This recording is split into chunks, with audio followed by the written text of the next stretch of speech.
Hyderabad cricket அசோசியேஷனுடைய president Jaganmohan ராவ்னு ஒருத்தர் இருக்கிறார். அவர் என்ன பண்ணிக்கிறாரு அப்படின்னா, இங்கே பேர் எக்ஸ்ட்ராவாக டிக்கெட் வேணும் அப்படின்னு இருக்காரு. யார்கிட்ட? சன்ரைசர்ஸ் ஹைதராபாத் கிட்ட. அதாவது இந்த ஃப்ரான்ச்சைசி கிட்ட அந்த சிட்டியோடைய ஹைதராபாத்துடைய கிரிக்கெட் அசோசியேஷன், இப்போ நம்மளுடைய சிஎஸ்கே அப்புறம் சென்னை மெட்ராஸ் கிரிக்கெட் அசோசியேஷன் வச்சுப்போமே, அந்த மாதிரி சன்ரைசர்ஸ் ஹைதராபாத் கிட்ட யார் வந்து டிக்கெட் எக்ஸ்ட்ராவா டிமாண்ட் பண்றா அப்படின்னா ஹைதராபாத் கிரிக்கெட் அசோசியேஷன்.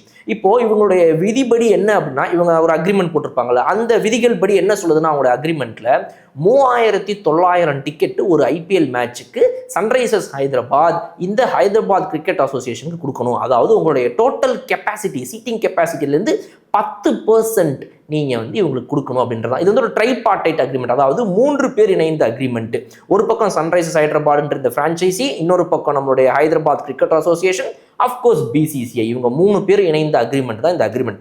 இதில் பிசிசிஐக்கு கொடுக்குற பர்சன்டேஜை விட்டுருங்க, இந்த ஹைதராபாத் கிரிக்கெட் அசோசியேஷனுக்கு போகக்கூடிய 10%, அதாவது 3900 டிக்கெட்ஸை அது மட்டும் பத்தாது, எனக்கு எக்ஸ்ட்ராவாக இன்னும் கொஞ்சம் டிக்கெட் வேணும் அப்படின்னு கேட்கறது மட்டும் இல்லாமல் பிளாக்மெயில் பண்ணியிருக்காராமா அந்த ஜெகன்மோகன் ராவுங்கிறது. இதுதான் சன்ரைசர்ஸ் ஹைதராபாத் கொடுத்த கேஸு. இங்கே அப்புறம் டிக்கெட்டை கொடுக்குறியா இல்லை அப்படின்னு ஏதோ வந்து அவர் பேசியிருக்காராம். அப்போ அந்த பிளாக்மெயிலிங் எந்த வகையில் இருக்கக்கூடிய பிளாக்மெயிலிங்?